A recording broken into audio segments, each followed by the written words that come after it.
There we go. Welcome to the Humanist Podcast. I'm your host, Ken Stearns. Join us on a journey where we unravel the intricacies of workplace dynamics. Good morning, everybody. Welcome back to the show. Another lovely episode planned. Great guest, Sean Everett. We've just been having a kind of a pre-chat, and it's always a mixed bag for me. I never really. It's like a Halloween bag at the end of Halloween. I never know if I reach my hand in, what the guest is going to be like, and the kind of the backstory and what they're going to add to the fabric of the humanist. And Sean, you're definitely going to be. It's going to be a fun conversation. People are going to learn a lot, and I think it's rare to meet somebody that's behind the scenes, who's really part of the design and part of the evolution of stuff we play with. So, welcome to the show. Really appreciate having you on. Yeah, thanks for having me, Ken. Appreciate the invite and looking forward to the chat. And hello to everybody out there on the internet. Yeah, it is funny. We never know where this is going to end up, and who's going to end up listening. So it's permanent, and I love that. I love that part of these conversations, that they're there for a long time and see where they go. Great, looking forward to it. Sean, why don't you give us a little background? I think you shared with me some pretty interesting stuff. I'm looking at when I'm how do you say it? When I'm stalking your profile is the right word, right? When I'm stalking your profile, I come across, it's not often on LinkedIn. It's a guy with a couple of experiences, right? Just a couple of roles, but a lot of different experiences inside that one role. Maybe you give us a little, what is Everett Advisors and what have you kind of crafted? Yeah, sure. I think, Steve Jobs said the dots only connect looking backwards. I think as I sit here in my fourth decade of life, or however you count it, you look back and you sort of say, like, what was there in the beginning when you were younger just kind of evolves and tends to be there as you age and get older as well. And I grew up in an interesting place. It was Sioux City, Iowa, which, cornfield, probably 80,000 people. And the one thing that was there, though, aside from what you might expect in the middle of Iowa, is we were about an hour north of Omaha, which is where Berkshire Hathaway was. Oh, yeah. That's where Warren Buffett and Charlie Munger had their firm for many, many years, still do to this day. And it's also where a company called Gateway 2000 was founded. It was a computer company that was formed in the 90s. And it was, if people remember, it was the box that had the cow spots on the outside of it. I remember that. I think I've seen a few of those. Yeah. And so around the year 98 or something, I think they changed their name to Gateway because obviously it gets dated around Y2K. So that I got involved with computing. I guess I had an Apple IIe in my kindergarten class, but for some reason, like, high-end computers were happening right in my backyard in the middle of a cornfield, right? And so as I realized what happened over the course of my career, I've always been at the intersection of capital and computing.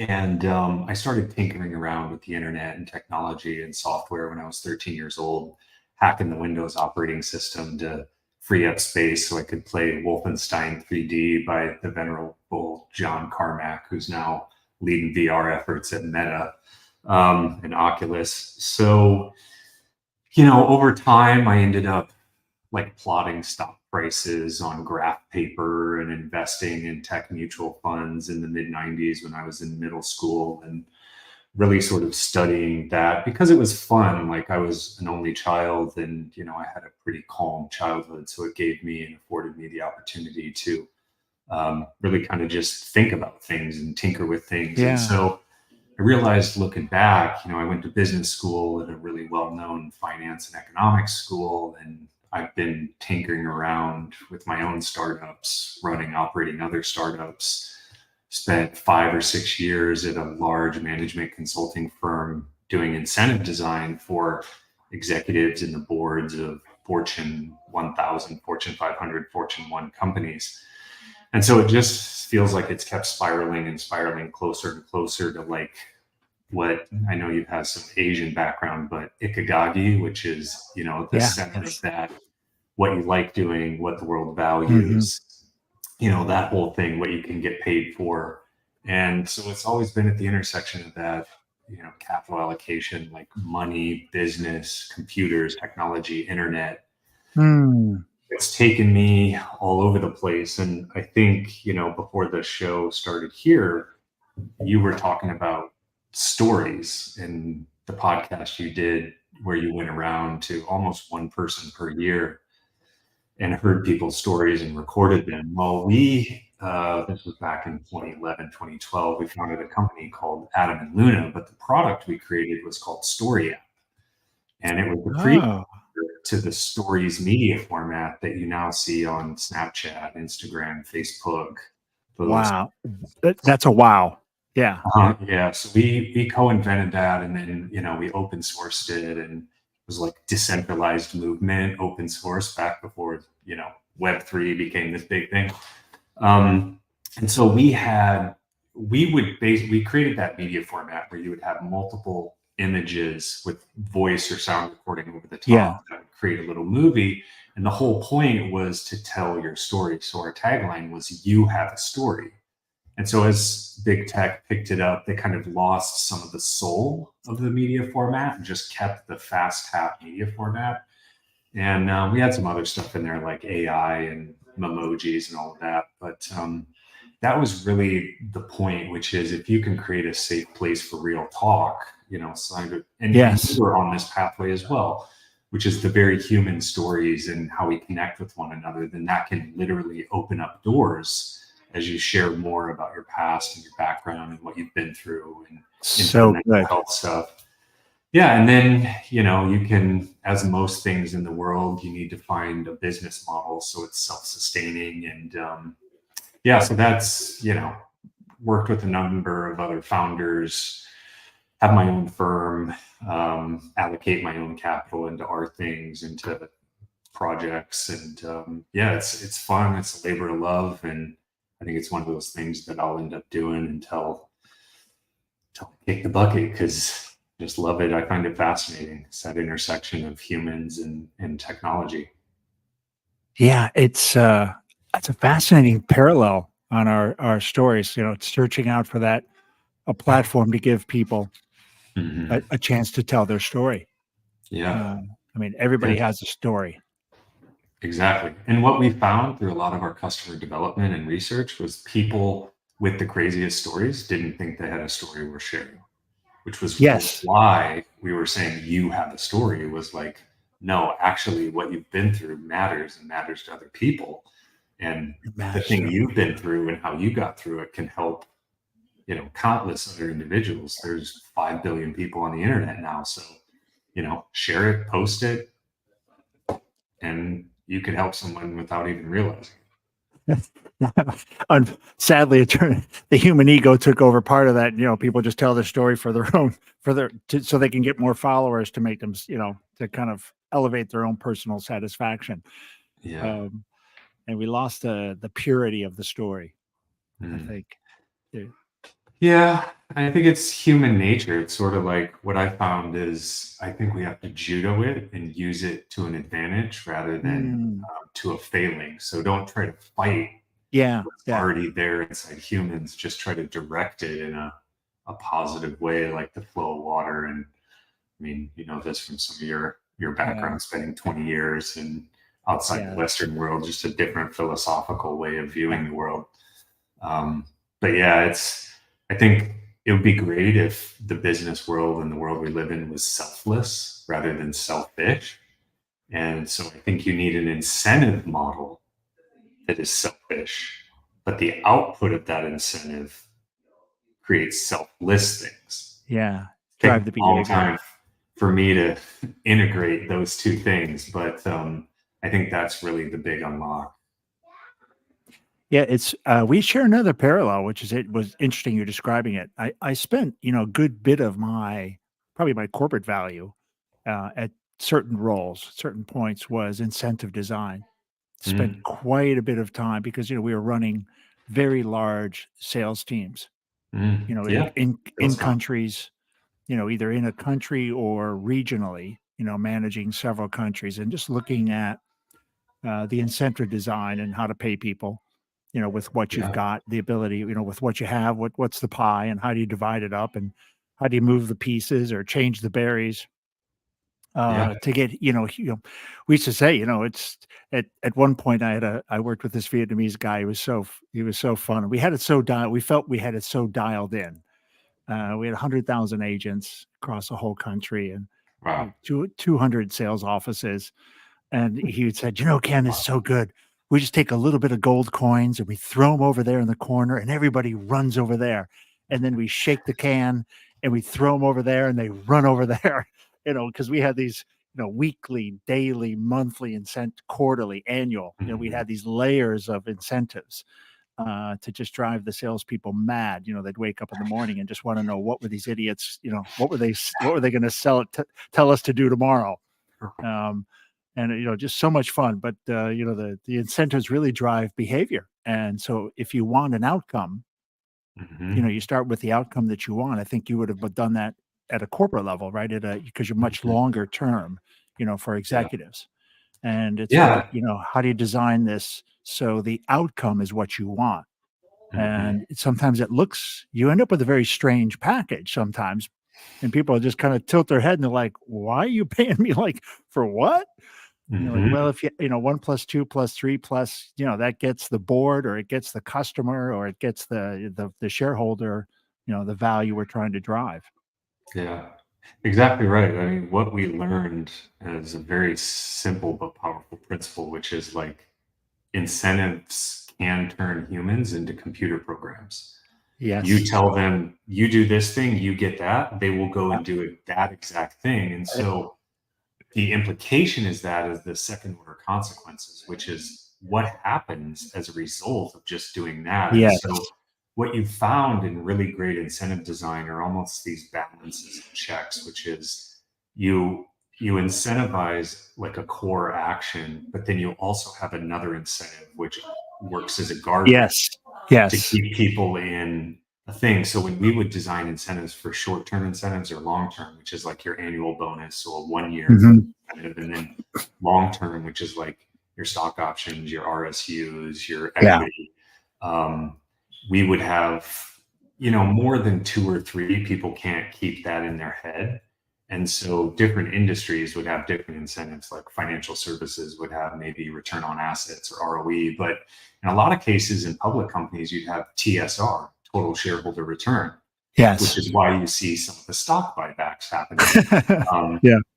Right? Instead of like investing that money back into the business, because the capital allocators inside the business believe the best way to get a return on their money out of all options in the world, external, internal, is to just buy our own shares back. Yes. Which increases the stock price. And if you listen to Buffett or Munger and Berkshire, they're like, Mr. Market is wild and volatile. And in the long term, it's weighing machine. In the short term, it's just like crazy. So, even that as an incentive can be dangerous because it can force you to do short-term things that damage the brand of the company in the mid and long term. So incentives, I mean, we could talk about incentives for a long time, but they are a powerful mechanism. And like Web3 with cryptocurrency really is incentive design at its core. People call it payments, payment layers like Stripe payments. But when I see payments, I change that word in my mind to incentives. Interesting. And then it changes how you approach that thing. So you want somebody to buy something. Well, what's their incentive? To spend that money or invest that money into that thing. Well, oftentimes it's so that they can get a return on that money, emotionally, physically, financially, something. If there's no return and they don't understand it, then why would I allocate my capital to that investment? Right. Humans innately understand this. We just try to complexify everything. So. Yeah, sometimes we do add layers. How about a question from the jar? Sure. Quite a good spot. I think we squeezed a little bit of juice out of that. Let's see where the jar takes us. Moment of truth here. Oh yeah, this is a little truth. This is a little deep for an early Monday morning. Good thing Oh good boy. thing it's after 10 for you. A little harder for me at 8 in the morning to face this one. So, a question from the jar for Sean: when was the last time you made yourself truly open and vulnerable to someone?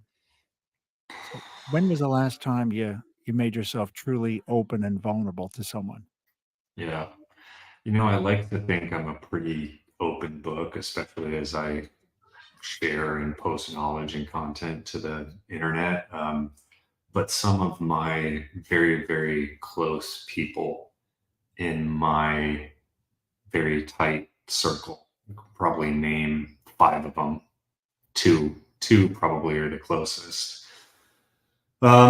So I think that how how often or how long has it been? I don't know. The fall, I definitely did in a pretty deep way. We had lost our dog who had been with me for 9 years, with my partner for 15.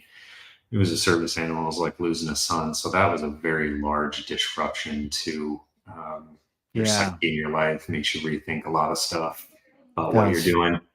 Um, and I think, how deep do you go? I mean, I had therapists over the years to help understand and make sure that I'm thinking clearly and processing inputs and outputs clearly, and then share complete open book with them. And then, yeah, so I think some of my two closest people in my life, yeah, it's pretty often. I'd say, once a week, once every couple weeks or so. But at the absolute deep rootest core, I mean, I don't know. The conversations we have sometimes don't often go that deep. So it's probably one area where I could improve more. How about yourself? Yeah. Yeah, it is. I think I've gotten there pretty good lately, even with family, really, easy to go deeper, faster, right? To the sensitive spots, right? The stuff you don't always want to talk about or talk through. But having some of those with a couple of friends. I've got I'm 62 and I got a couple of buddies similar, life changing. They're in life change mode, Hmm. reinventing themselves as well.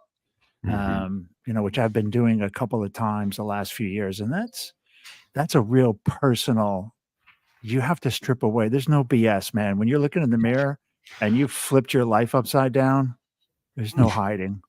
Yeah. And everybody sees your stuff, like Mhm. when you're not doing what your core, I was an insurance guy for 30 something years and 20 years in Asia. I was an expert. I was Mm. in my field. I was an expert. And, I knew incentive design, like like in Asia for that, man, no, there was probably, there's 4 or 5 people like me in some of the Mhm. places. So when you turn all that to 0, you very quickly have to be vulnerable. Otherwise you'll suffer. I mean, otherwise you'll Yeah. suffer. And, Yeah. yeah, I've had to be pretty vulnerable, the last couple of years, starting Yeah. something. I'm not an interviewer. I'd never interviewed. I mean, for work, but that's not interviewing. It's work, right? And I'm an Right. expert. I'm a boss. So all of a sudden I wasn't anybody's boss. I was just running some idiot with a van running around the country with, a jar full of questions. People just looked at me and went, "So why are you doing this? Yeah. What are you doing actually?" Right. Just a lot of my friends and family just look at me and just, "What are you thinking?" Hmm. Oh, and so I mean, you're stripped away. Sometimes you get stripped naked and you have to be mhm. vulnerable. Yeah. I think it's, in technology terms, you're in the search algorithm phase versus the optimization phase, Yeah, yeah. to take Oh, all it's the great. sort of human behavior out of it. But from a product management lens, you're doing customer discovery for Yeah. the consumer market, and you understand what really makes people tick, what really drives Mm. human behavior. And I've been a student of human and consumer behavior for my adult life, because I knew it was Yeah. such a driving force, that if you can unlock the code or the equation to that, then you could unlock some of the other Ooh, things. And they're really, I mean, I love there's like some core principles, but it's so fluid and changes so often. Just culture. If you think about culture, Yes. it, trends, and now trends on TikTok or fashion are happening faster, faster, faster, and even brands can't keep up. So it's like, it's what are the core principles? It's we want to be understood. We Yeah. have our own ego that we can never escape. We want to be valued. We want to feel good, but ultimately, I think at the end of the day, it's love me is really what we're searching for, is love me. Like if you look at all of social media and you just look through the lens of love me through all the posts, a lot of times that I think is the fundamental thing that's coming through, not in a negative way, but just in like it's built into the core of humans, I think, which is this desire for connection. And so true. And I think that's why the heart is like the most popular emoji out of all of them by far. It's just this connection and quantum entanglement and attraction forces and what is it all, like who knows, but it's a fundamental force in the universe. We just don't describe it in physics and mathematical terms, but yeah, I love that. It's powerful, right? Like you can feel it on the other side of the universe. I love that quote from Interstellar, which is like one of the main characters, an astronaut or scientist, but her love was on the other side of the universe through some wormhole, and she still felt that pull. Like that's stronger than electromechanics. It's stronger than gravity. It's like it doesn't matter how far away you are. It's still that pull to somebody like your family, which is friends. It's crazy. Animals. It's wild. Like what is that? Yeah. How do you? Well, it's energy, right? I mean, it's somehow we're definitely energy. We're in this meat suit. This human meat suit, and there's some life force inside of it. Giving it life and instructing all these millions and millions and maybe billions of cells to do all these crazy things 24/7. So I think if you do have that connection with somebody, a genetic connection especially, and then or a love connection, man, the heart is it's got its own brain. I mean, the heart is, we don't really even understand how it works. How does that thing just keep knowing to beat? How does that even work? Yeah, it's the most studied organ in the human body and the most understood, I think. But it's the human connectome. The whole body is a brain. That's what people forget is there's neural connections. I mean, it's the nervous system is neural connection of electrical signals, and that doesn't even combine the chemical processing aspect of it. So it's a complex adaptive machine. It is just an amazing. Yeah, if you think about it, and you get that visual of what the nervous system looks like, and then all these ends of the nervous system end up in these kind of tapered little pieces, right? And to think that electrical current stops at the end of that is nonsense, right? That current that we have, that electrical field, we can. I think the more holistic a person is, the larger the field around them. And I think the more you're able to be that kind of human we're supposed to be, you're the larger the field you can hold. And I think if you're more internal and you're having struggles, you pull it inside you, and you're less electric, more meat suit. You shrink inside yourself, and you have to. Depression and anxiety, and I think that's what depression and anxiety looks like, is when you really pull that electrical field inside you, and you're not able to share it with other people. You feel it in your gut. Yeah, you feel it in your gut, right? Even your heart gets harder or firmer, a little tighter. And that's what that's how you end up with a heart attack, right? It's when all that energy gets just constricted into a giant cramp. And I guess that is like a clenched fist, right? That's a heart attack in a way. And it's being able to relax the organ.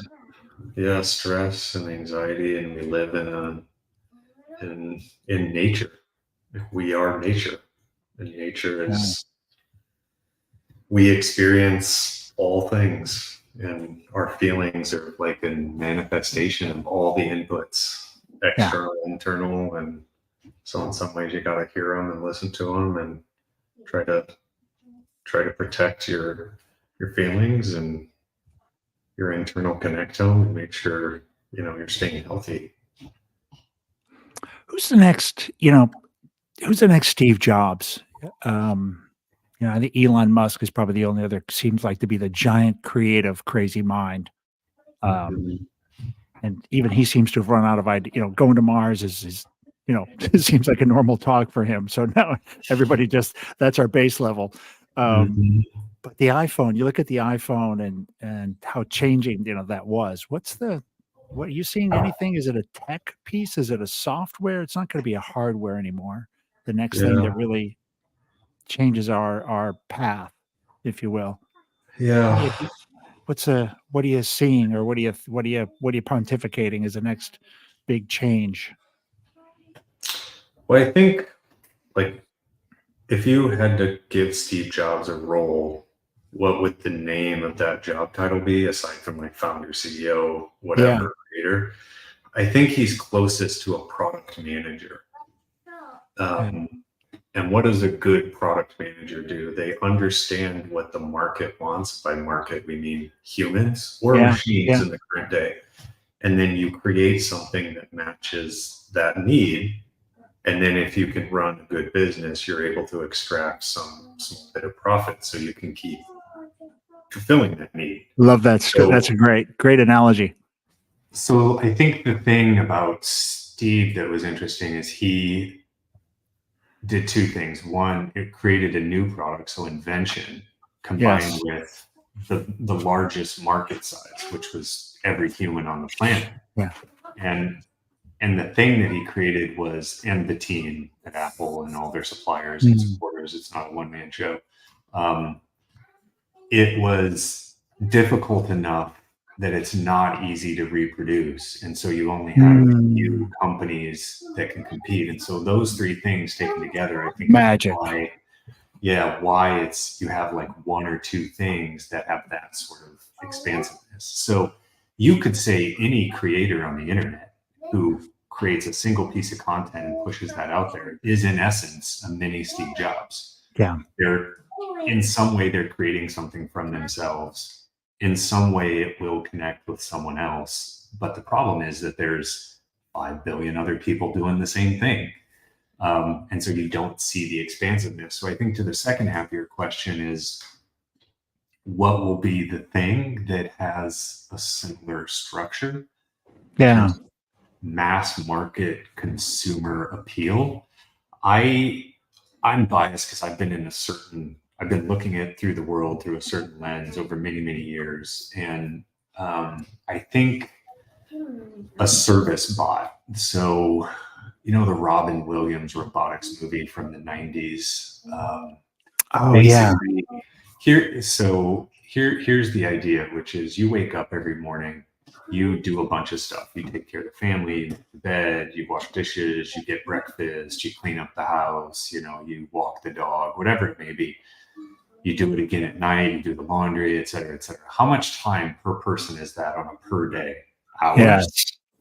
Now multiply that times your entire life, times an 8 billion human population.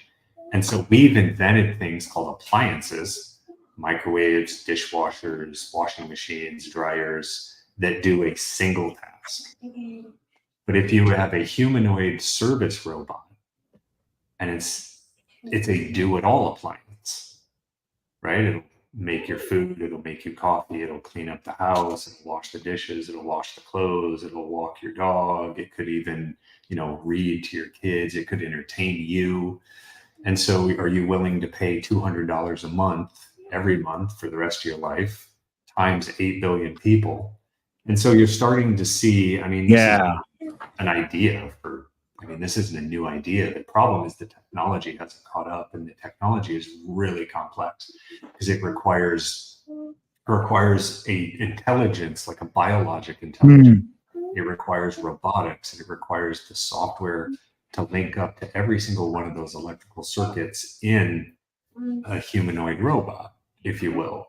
And the degrees of freedom, I mean, one human has like 100 trillion neural connections. Yeah. So the compute, the miniaturization, the algorithms, the processing power, the robotics, the mechanics, wetware, software, hardware, the whole thing is like a really interesting challenge. And so if we figure that out, then that makes making rocket ships and exploring other planets and environmentalizing them for humans much easier, because we don't have to be there and do it.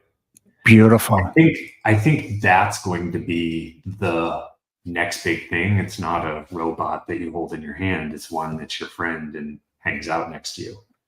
And the real question in that philosophically is like, at what point is it alive? What are the 3 laws of robotics? And then do we treat them and give them the same rights as other living creatures on the planet, which we have not the greatest track record of getting that right in the short term. Yeah. So, and then obviously the fear thing because of Hollywood and everything else. But I think you just got to be very careful about who designs the program that runs in there and who trains these things. And it's like, ooh, big questions. Yeah, it's like raising a child, right? Depends on how you raise it. And there's also some inherent stuff in the personality. So I think those are 2. I don't know if that gets to what you're looking at, but yeah. No, that's a fascinating description. And like, I mean, that's a great answer, right? Which is filling a need and something that's such a huge market, which is every human on the planet. yeah. And like, I love that idea. $200 a month. You gotta, probably start out as a laundry robot. You'll have a laundry robot. You'll have a lawn robot, right? And and eventually those, then you've got a Samsung robot that talks to the Samsung dishwasher and refrigerator and washer dryer. Yeah, I can kind of you can very quickly do the iterations on how what the market, the evolution of the market looks like. And maybe it is 50 years you have the unified integrated robot with learning abilities. And then it's a person, then those human questions, right? How to treat it as a race or population. Interesting. Yeah. And it's already happening. Like Tesla's working on the bot, Boston Dynamics, like inside big tech, like everyone knows. So hey, we'll have the dog that'll never pass away. Yeah, the question is, do you have the same type of, back to our love and energy field, does the same type of bond form? And we've seen early experiments with chatbots, and so I think it's totally possible. I think it's possible. Right? I think it is possible. Certainly, I think older people too. The generations get older, companions. I can for sure. Absolutely. Even if it's just a voice, for people, even if it is just a Siri type of relationship. Right. Yeah. I mean, we're social creatures, so. Yeah. And people are alone. I mean, you look at how alone people are. You look at those charts of how much time you spend around your family. And, when you're 60 plus, it just drops off like a cliff. Yeah. I mean, in one thought experiment, it makes FaceTime more realistic. Like it just changes to the person standing next to you that you're talking to. And it's like, whoa, that's uncanny valley. Yeah. That was when you first started doing that stuff. It was just so strange. You saw my granddaughter earlier, and I woke up this morning really early, and she woke up really early, and we were sitting in the kitchen having a conversation, and I showed her a picture. We're looking through pictures, and got onto showing pictures of her daughter. Her mom when she was my daughter when she was younger, and then got into, well, what does your dad look like? And then, okay, can we FaceTime him? I want to see him. It's a little hard to FaceTime him. He's in heaven. And but just that, she's 4. She's like, oh, let's FaceTime your dad because I want to see him. I haven't met him. Actually, there might be a time when we could actually FaceTime him and put enough pictures together and enough memories together where we would have a robot that could be grandpa or a personality, if you will, based on enough. We gave AI or chat enough background, Yeah. they could create a little bit of a video or personality. Mhm. Right?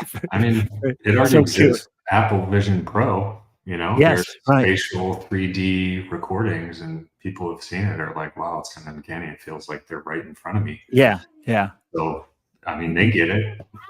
I'm sure they've already Human, got, if you get somebody's writings, imagine if you had somebody with prolific writing or at least some reasonable amount of video, AI could just Mhm. take off with the personality. Yeah. I may not be here right now with all the content I put on the internet. This could be totally a deep fake. So Hey, how do you like what's the fingerprint that you know? um, Kate Middleton video is a big Twitter thing right now. Oh yeah. Hopefully Kate was she's gone okay. forever when they showed her. Now the Twitter, the Twitter world or the internet world is now deciphering whether it was really her or really an AI video. Fascinating Mhm. to think that We've come that far, yeah. that we've come this far, and also to have people also kind of even questioning stuff, going, I don't know. This is the royal family. It's a pretty wild thing to think out that would they actually put out an AI video of somebody. Yeah. And fascinating to think that people would think that we're at a place where Right. people would think that that's possible and then actually start spending a lot of time trying to prove themselves right. Yeah, exactly. That's O- crazy. Okay, got another question for you. We're the halfway, a little past halfway-ish. So another question for Sean. Has a stranger ever changed your life? Hmm.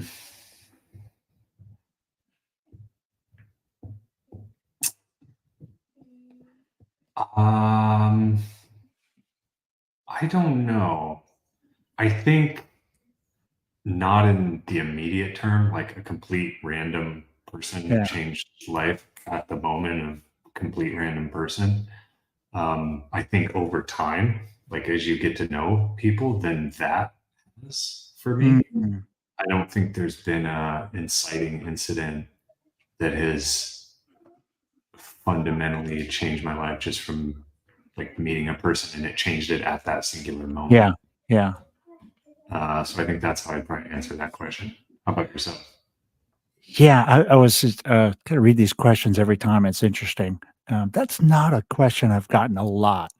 We've pulled like I've sat with 300 people, same 400 questions. We start fresh every time, and it's one that's kind of rare. For me, it is kind of a yes, and on a few different occasions. Hmm. The Interesting. one for sure I think about is I tell the story, and even it's going to be it's a speech that I'll have in my repertoire, and certainly Mhm. come up in speeches. But I was decided at 52 I was gonna play guitar. I was gonna play guitar. I was gonna try one more time, pick it up, try guitar one more time. At a couple other instances when I started, but never. So it's unfinished business for me at 52. I decided Mhm. I'm gonna I got a bonus check. I'm gonna go buy a guitar. And I got into the Guitar Center store and I was immediately intimidated. It's just it's a real store. These are gorgeous guitars. There's 200 guitars in a room, and I just got lost in this little kind of just a. It's got the center the center of the room's got guitars on stands, and then the Mhm. walls filled, and just intimidating as heck. It's been there about 20 minutes walking around, just looking, picking some up. I don't even know how to hold it practically. It's feeling like really I don't belong here at all, and starting to regret my my life choices of driving in here with my credit card ready to burn, and thinking I should just yeah, this is a bad idea. And I just came face to face with this guy, and he had been sitting in stools and picking up guitars and playing them. He looked as natural. He was in his space, right? Mhm. He was a fish in a fish tank that belonged there. I was like, you know I don't know, I was a guinea pig swimming in a saltwater tank is what it felt like. And I just came boom, face to face with him, and he's sitting on that stool, and I still could just remember, and I'm like, I just blurted out my "Dear Abby, this is who I am, this is what I'm doing. What advice do you have?" And he Mhm. just looks at me, and goes, "Get the red one." I'm like, "What the hell does that mean?" Like, "Okay." And he goes, "The one you see across a crowded room, the one Yeah. you can't take your eyes off of, the one you wanna hold, the one you wanna caress. Get Yeah. that one." And it was Mhm. just like, okay, boom, I knew instantly. Turned around, "Thank you very much." Turned around and went and grabbed the guitar off the wall.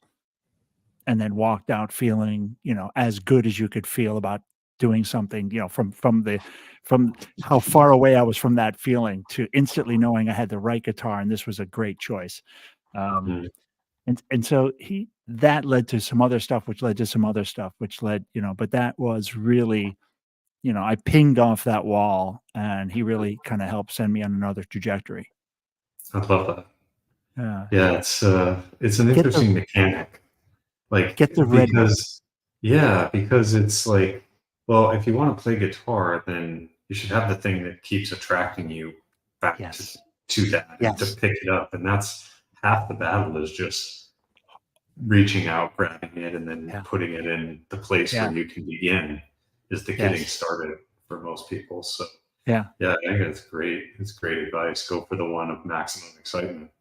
Yeah. And you just think about that for life, like in so many instances of choice, right? When you're Mhm. filled with all of these choices and, when you're not sure, you're not confident, maybe you'd even like for me, I didn't have the experience. There were so many layers to to this question. And, Mhm. so in life, pick the red one.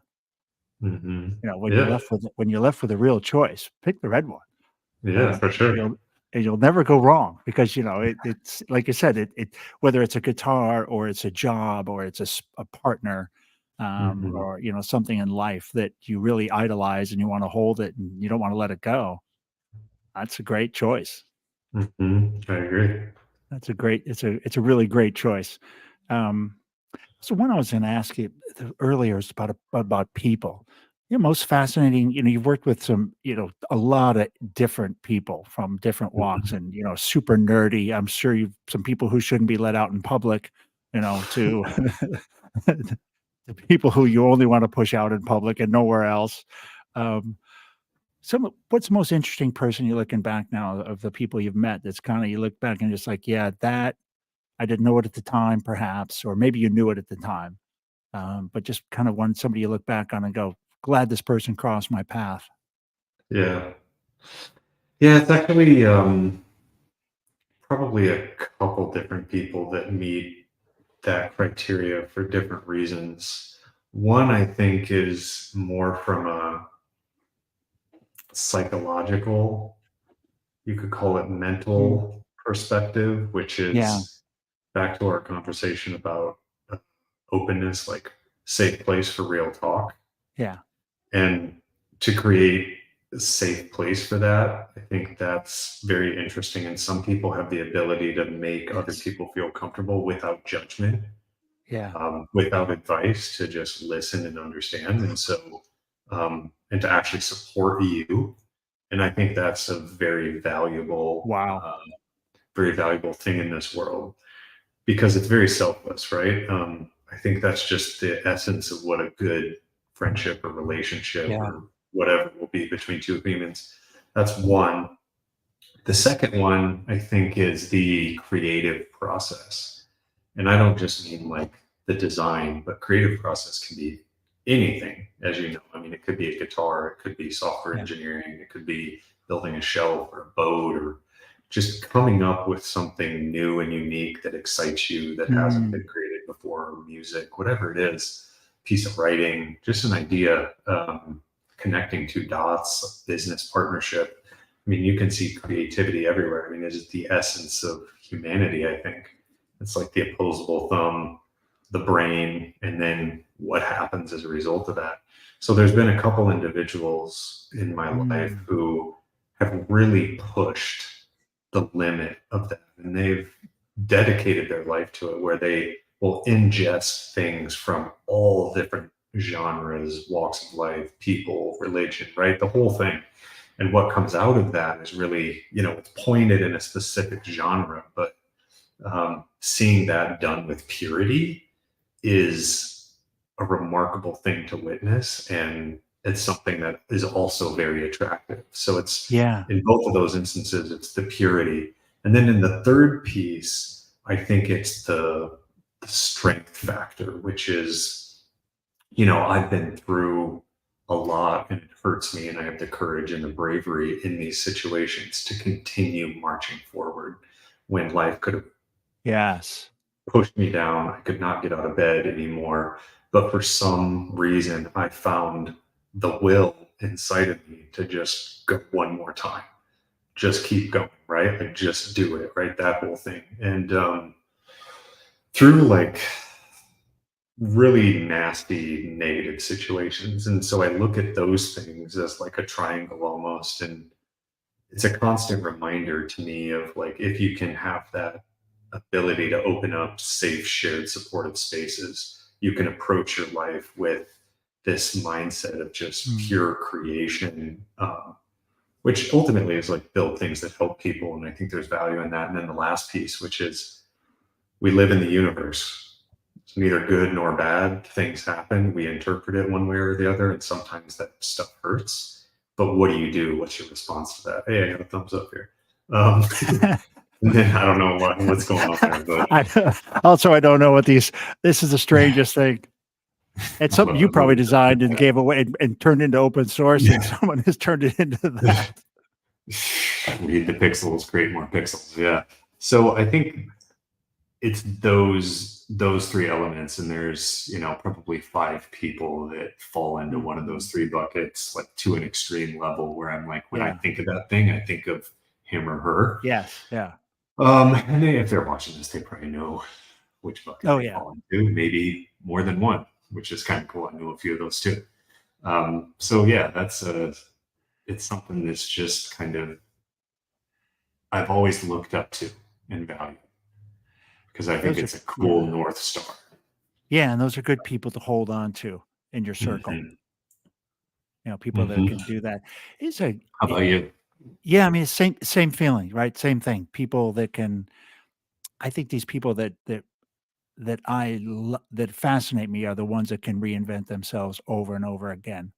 Mm-hmm. I've had a fascination with that, and listening to some different writers or different thinkers, talking about just humanity and stuff. And I'm diving into this kind of this topic, and sometimes it's a bit of a poo-poo on people who haven't changed or don't change, that familiar, right? That aren't interested in changing. They seek the familiar and the predictable.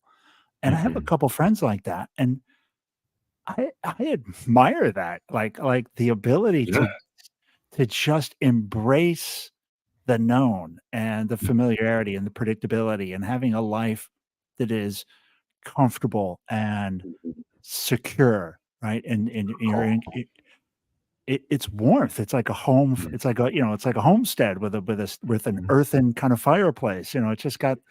And so sometimes in life, I think I hold both of those people in this just incredible regard: the ability to change and reinvent yourself and be comfortable just in the soupy mess of chaos, and somehow look like you're not in the chaos, right? It's chaos around you, but somehow you're a calm. And then these people who just are able to perfect this life that's so predictable and calm and beautiful. I love it. It's fascinating. It's both fascinate me. Fascinate me. And I'm definitely not the stable, calm one. That's definitely, I've chosen another path on that somehow. But I so admire, maybe it is that admiring. I look at it and I'm like, God, I wish, sometimes like it would be good to be that. Seek that low vibration. Well, not low, but just the steady vibration. I agree. It's a good feeling to be in that space. Like and I think, you just have to be ready for when something disrupts that, because it can and will happen. And so how do you respond and how do you prepare for that? Because we live in that kind of world. So you do everything you can to create that safe hum. Yes. I've certainly found that you can do everything you can, but there's still disruptions that occur. And so it's like, how do you prepare and engage for it in a healthy way and move through it? Change comes for you. Yeah, it doesn't escape anybody. It for sure seeks you out in some way. And that is one of the things that the change, the change camp, right? And the growth, change and growth camp kind of talks about is that, in that safe place still, people have to change eventually because something happens, right? Mhm. And Yeah. and can you still manage the change without freaking out? Because I mean, if you're seeking that hum because you're afraid of the change and afraid of all the things that come with it, then you're going to have a little tougher time. But I think Mhm. if you seek that space because and you're ready for change and you know what's going to come, then you can probably handle it a little bit better. That's right. How about one more question for the jar, and then I think we're probably at a good spot maybe to get you to kind of give us some philosophical wrap up. Yeah, sounds good. Okay. You're a value guy. This is great. So, a question for Sean from the jar. How can we create value from a tragedy? Yeah, that's a tough one. Or Yeah. not so tough, depending on your perspective. I think the tough part of it is living through it. Um, Mm. and one of my good friends, which we sort of referenced earlier, had this interesting quote, which I think helps get through it. It says, "No storm has enough energy to last forever." Oh, I love And that. and I think it takes something when you're in the middle of chaos to just it just centers and grounds you because it's like it's true. It's not going to be this way forever. And so I think that's the first half of that thing. And I then love I that. think I think what you can do either during or after is look back on it and try. This is difficult. I mean, this is why therapy Yeah. exists. Try to objectively understand the reason why, what place you played in it, how you responded to Mm. it, and then ultimately the key word is learn and grow Yeah. from it. And is it in your control? Is it out of your control? And I mean, this is all over the place, but the only thing you can truly control is your response to stimulus. That's And it's difficult. It's difficult because we are emotional creatures. And so, how does one respond in a healthy way and try to integrate reality of things that you mm. can't control because you just experienced some aspect of reality? It Yes. happened. It was Yeah. real. And so, what did you learn from that? And um, what do we do about it? I mean, tragedy is a tough word. It's inherent in that word is pain and Yeah. suffering, and reminds me of the Buddhist philosophy that suffering exists in life, and it will always exist. And so, how do you respond to it? To So, live is to yeah, suffer. hmm Yeah. I yeah. think that So, was I it. think perspective can help. Trying to have a positive perspective and separate yourself and look at it and take a broader view, and Mm. this too shall pass, and try to keep moving forward. Yeah, this too shall pass. Good times and bad times. This too shall pass. Sure. Yeah. It's always Yeah. Yeah. that's what Like, when at some point it dawned on me that actually cuts both ways, right? That this too shall pass. When the good times are rocking, that will also have its pause. Um, yeah. Roller I've taken coasters are fun and scary. interesting. Yeah, yeah. It's kind of funny actually. You're screaming on the way down and you're gasping on the way up in anticipation of the drop. It's a kind Hmm. of your mind is always playing ahead of the game. For Hmm. me on that question, what I've kinda an answer I've kinda come to on some of these is realizing things don't happen to us, that they happen for us. Hmm. And so it's one way, it's like that storm, right? The storm's not strong enough to, every storm will peter out. Hmm. There'll be sunshine eventually. So it is that same kind of different version of that, which is also that which you alluded to, which is what can we do with this? Now this is our new reality. What do you do with that?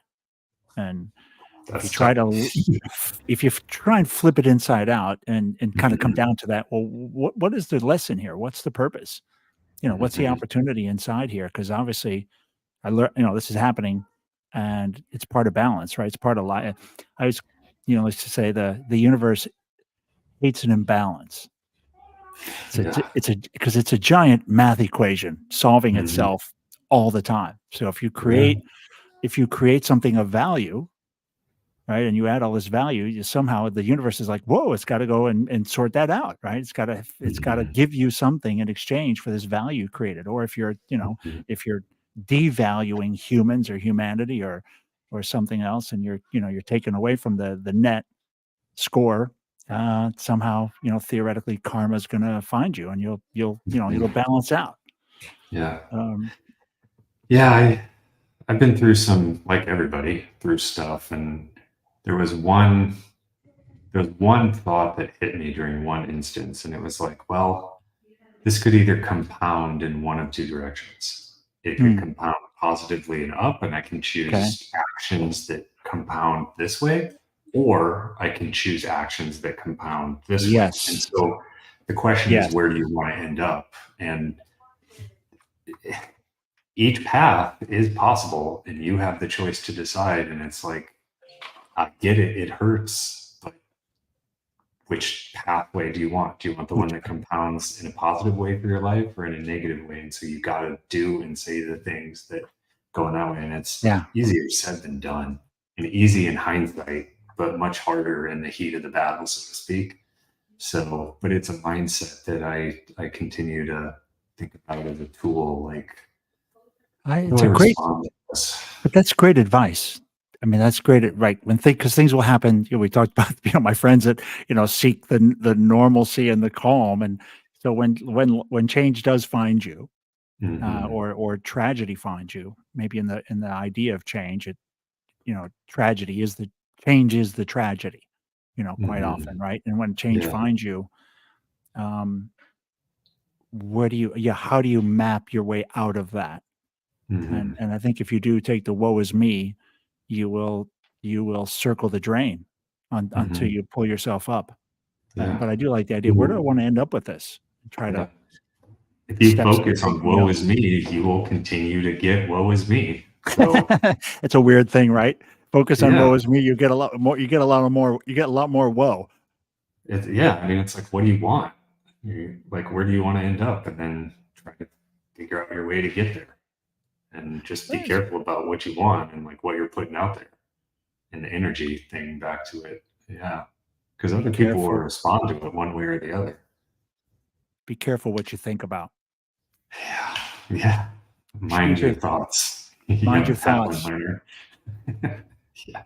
You alluded to it earlier, which is the brain, right? The brain and the thumbs, and everything you see that's not nature, was first conceived in somebody's mind. Mhm. Every Yeah. before you can build something, before you build a rocket ship, you have to actually imagine it. So you Mhm. build it in your mind. You create with your mind, and your hands are Mhm. just, our hands are just the execution, right? The hands are Yeah. nothing, and Yeah. relative, right? It could be a robot. It could be some point it might just be we'll be able to physically or mentally design, print something. But the reality is everything is built in the mind, designed in the mind, Mhm. created in the mind. So we are Yeah. creation, Mhm. in our own way. We are creators, all of us. Yeah. And Yeah, I don't I fascinating. I I would love to think that NASA and SpaceX just grabbed a bunch of scrap metal and, like, threw it in a pile, and then, "Oops, we accidentally created, Built a a rocket. rocket ship to land humans on the moon." Yeah. But while possible, not probable.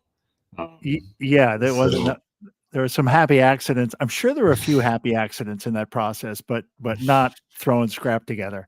yeah. Um, Yeah, you know, it's you can call it manifestation or you can call it a product vision spec, but they're pretty much the same thing. Yeah, you see it and then you do it. Mhm. well, you see it, you put it on paper, then you put in a Mhm. product spec, right? Then you make the Mhm. product spec, and somebody looks at it and says, "You can't build that. We can't build that." Or Mhm. somebody says, "Yeah, we can." Yeah. Um, Why not? Break it down. Figure it out. What's the piece we can't do? Laws of physics. Okay. Well, you got me there. yeah, okay, if it's laws of physics, okay, but it seems in the quantum field here, it does seem Mhm. like everything there are infinite possibilities. It's true. And, I mean, you we know, don't and know. We don't know now. I mean, it's just probability equations, so yeah, we don't everything's know, and possible. until you look at it, and then it's defined. So be careful what you define. Yeah. Ooh. It's the collapse of the wave function into a particle. Like, this is actual science. Have you seen this one? You know, the old slit test where they would shine a light through a slit, and then Yes. that's how they figured out light was a particle in a wave. They did another experiment later, which is they didn't look at it or measure it until after the light had passed through the slit. So, and Okay. they once again proved the fact that like anything is possible. Basically, physics is weirder and wilder than reality is weirder than we have any idea. So This is the best part is we really haven't figured out a lot. We thought we figured out a lot, but there's a lot we just haven't quite even opened that window. I think I saw the stat once, which physics only can describe, I think it's 3 or 5% of the universe, because dark energy and dark matter, which we can't describe, it's just what's left over to make the equation balance, is something like 95%. Yeah, we just plugged. I love how we plugged in a number. Yeah, it's like, oh, well, this equation fits. Is it the right equation? I don't know. It's the best we got. It's the best we Science, got. though. The theorem meets observation. And so until it doesn't, like, it's the best we got. That's the best we got. Yeah. Yeah. Really fascinating conversation, Sean. Yeah, Ken, this has been great. We went some wild places. We're back now. We're back on Earth, I think. We're back on Earth. We're back on Earth. How about so many kind of closing thoughts? Anything you'd want to leave the audience with? I mean, you got such a fascinating view. Maybe in the wrap up and some of the thoughts we had. Just take your time and. Yeah.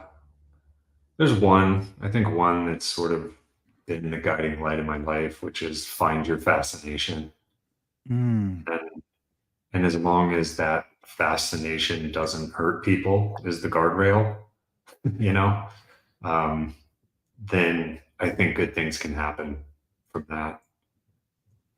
Because ultimately that fascination will take you through pain, struggle, difficulty, challenges, opportunities, and eventually you'll be one of the last humans standing, and then there'll be some value in that where other people want to understand something or buy some product or service on that path. And there's only a handful of people that have had that fascination and gone that far and that deep. Yes. And so inherently in that, there's value created out of it. But in the meantime, you've gotten value. And so you've been winning the whole way along. And don't let the rest of the world tell you that that's not your fascination. You know your fascination. Like, it's not on them. It's like, and so I think part of life is just trying to figure out what that is if you haven't found it yet. I found mine relatively early and was trying to continue to get closer and closer to it. But not to say that's not an easy thing to find. So yeah, I think it's find your fascination. Maybe works for some people, worked for me. We'll see how the story unfolds, but whether you end up in a cardboard box or whatever, working, for $5, which is where I started, $5 an hour.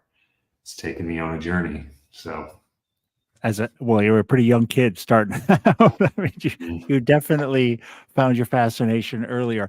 I love that is a great descriptor for people. Find your fascination. Because you talk about purpose. Purpose is a different. It's like the same coin, right? It's a different side. Yeah. Purpose feels almost like you're enslaved. Like it's heavy. Like it feels like it's what, like when you say fascination, it feels way more liberating to me. Yeah. Purpose feels like work and pressure. It feels like fascination work feels and pressure. Like play. Yeah, that's what it is, right? It's the same coin. It's the same coin, but it's a different side of it. I'm gonna borrow that. I wrote it down. I'm definitely gonna spread that. I'll put that on our LinkedIn notes. If it helps people, like, go for it. Yeah, we're gonna put that one on your gravestone. I mean, as a mantra, not bad. I'd be okay with that brain living on. Yeah. Hey, last thought. Did you get a new puppy after losing? Yeah, we got another rescue. He's a service animal. He he was in a cage for about 7 years, and so he's got a lot of fear of humans, as you might imagine. Yes. So sort of nursing him back to trust, if you Oh will, man, and love it. making a lot of great progress. And cool little dude with fun personality. It's just gets scared of fingers because fingers were trauma, Yeah. and without words, how do you create a safe space for another being to help them understand internally that they can trust you? Yeah. So it's a good thing. He's a good dude. So we love I him. love it. Yeah, my Yeah. daughter I was asking, just my daughter lost her dog 10 years. Yeah, it's 9, tough. 10 It's years hard. together. And since she was, I think, maybe 19 or 18 Mhm. when Adult she life. got him. Yeah. Her adult life, and her dog, Mhm. her choice, her Mhm. guy, and Yep. also her therapy dog for a long time. Yeah. You know, It's like losing a um, son. It's or a she's daughter. yeah, Yeah. yeah. It's I hard. mean, It's hard. yeah, her best buddy. So it's tough for all those dog lovers out there, man. Go, there's the great news is they're super happy you gave them a great life, and the life that, it's amazing. So Mhm. go rescue somebody else. There's somebody that's been in the cage for Yeah. 7 years that needs love. So Yep. saddle back up and go That's right. rescue another soul. That's right. There's more out there that need our love and help and support. So Yeah, and you'll get it yeah. back. Well, love to her. Yeah. Yeah. Send love to her for us, and hopefully she's doing okay. Yeah, she's doing all right. We'll see where the next puppy comes from. Yeah. Sean, Great. thanks so much. Thanks again. And thanks everybody for listening, supporting the Humanist and our kind of pursuit of flourishing and all the aspects that takes, and all these great humans like Sean that are kind of contributing to the quilt, if you will. Sean, hang around real quick, just 10 seconds. I'll see you on the other side. Great. Welcome to the Humanist Podcast. I'm your host, Ken Stearns. Join us on a journey where we unravel the